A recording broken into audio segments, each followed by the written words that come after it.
I'm not sure, folks, if you saw the news this morning, but mortgage applications went up last week, 8% week on week. I think this further validates that rates matter. What happens when rates are 7? It stops. When rates go down, it goes up. But, I'm a simple man. We got Matt, the mortgage guy here. What are you seeing?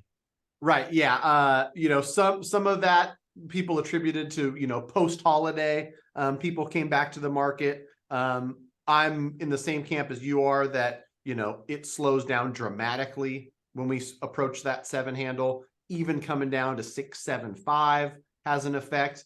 If it comes down another quarter to 6.5, more come into the market. What for me is as important as, looking at applications are up 8% and, I see it, I feel it, realtor partners feel it, listing agents who got 16 offers, they feel it. The important thing to remember is that real estate transactions are taking place. Yeah, people no are selling, people are buying. It might not be at record levels, and that's what happens with anything. When you come off of record highs, it makes what would be a slow season anyway in real estate, it feels extra slow to some folks because we just came off 7 million transactions. Things were going crazy because they were giving away money for free, right? Exactly. And so you would expect that. And so the thing that I'm reminded of, because I have the luxury, Mike, of talking to the end consumer and really tailored my business to meet them where they're at. Most of them, they don't follow real estate. They don't follow mortgage. They don't, necessarily know until they're involved in the process. Oh gosh, I didn't realize rates were higher. Oh, I just assumed since less people were buying and that rates were high that I'd have no problem buying a house. I didn't realize that the market is constrained. There's not a lot of inventory.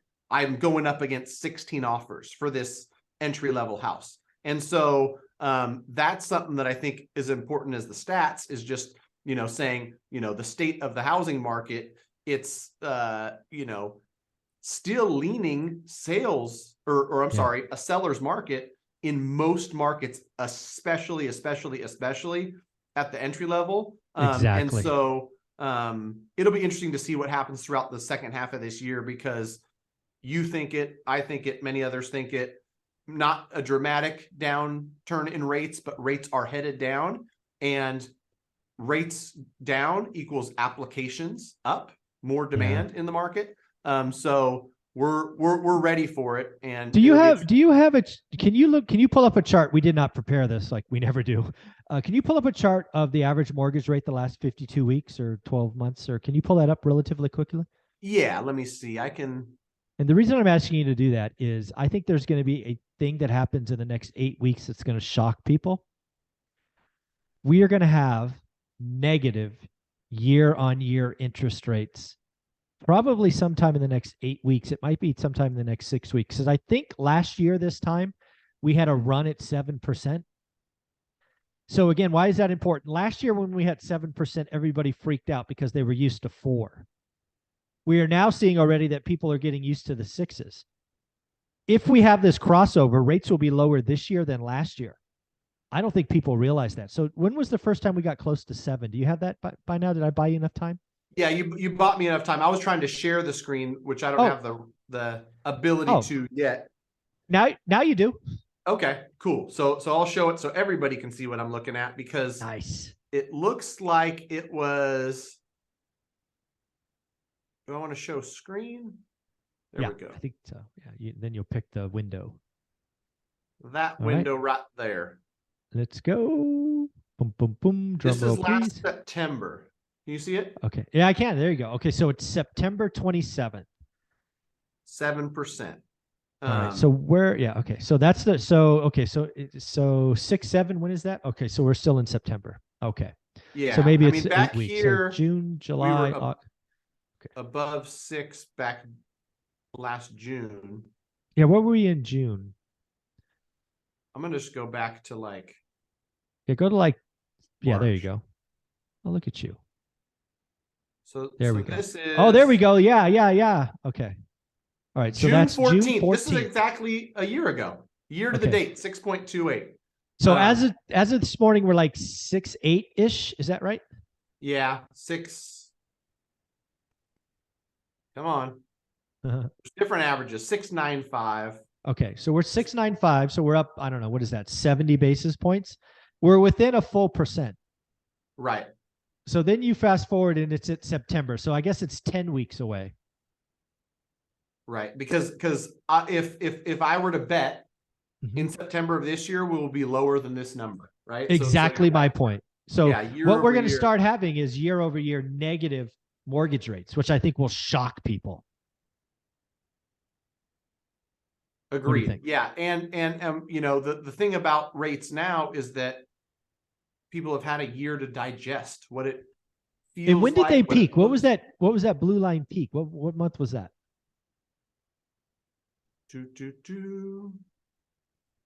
That is October. Okay, so October. 737. Yeah, that was. Yeah, and remember what happened after that? All my flippers were losing money. November and December, nobody was buying or selling, and that's of course when I went out and bought 2 properties and made $1 gazillion. Not a gazillion. I made 90 you know grand. What's funny too for people to think about? If you asked me the best market for buyers over the last 12 months, it'd been November and December. It was November and December. It's like I know what I'm doing. It's shocking how easy this game is if you pay attention. Yeah, but the crazy part is if I ask somebody today, like, hey, between now and the end of the year, do you want rates to go to 5.99 or do you want them to go to 7.5? Everybody would say 5.99. Exactly. Where one might argue, one might argue 7.5. Let's have another winter like last winter. Stuff starts sitting on the market longer. Any seller credit that you want, to fund a buy down or whatever it is. I don't know what your agents are telling me, but my agents are telling me below the median, offer review dates, waiving inspections, over asking, all of that shit's back. Oh, 10 offers. Yeah, for sure. I mean, I'm getting contracts that are 15 days, no contingencies. They were one of 15 offers, very well qualified, above ask. Tough for buyers. Crazy. Yeah. Anyways, folks, fun market we're in, man. Yeah, it's fun. Again, if you want to work with a professional, somebody that's helping one rental at a time, students all over the place, and has space at Fresno office, how are people reaching out to you today?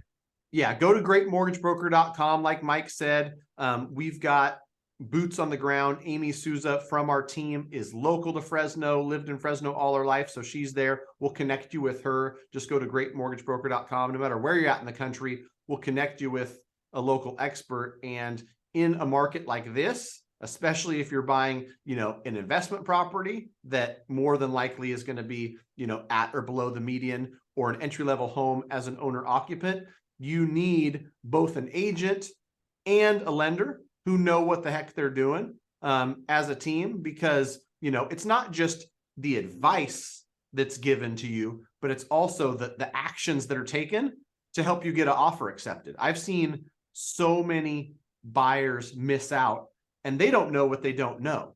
And a great agent who's got a finger on the pulse, has relationships with other real estate agents, has the background and the confidence to go out and ask the questions that need to be asked, is the difference between getting an offer accepted and not. And Absolutely.